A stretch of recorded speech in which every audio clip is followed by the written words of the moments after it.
ভাতিজা এইল 100 টাকা দিয়া চাল আনবি, আরে 100 টাকা দিয়া গরুর গোস্ত আনবি।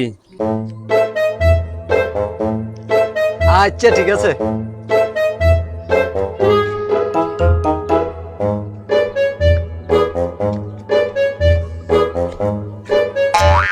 শালার কোন 100 টাকা দিয়া চাইল আনতে কইলো আর কোন 100 টাকা দিয়া গোস্ত আনতে কইলো, গোলাই তো লাইলাম। যাই আবার গিয়া জিগে আহিগা। চাচা, ও চাচা,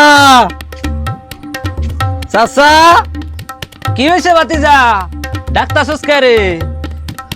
চাচা কোন 100 টাকা দিয়া চাইল আর কোন 100 টাকা দিয়া গোস্ত আনলাম, এটা তো গোলায় গেছে, আবার একটু দেখা দেন। যা গোলামের ফুত, আমার বাঁচতে পারে যা।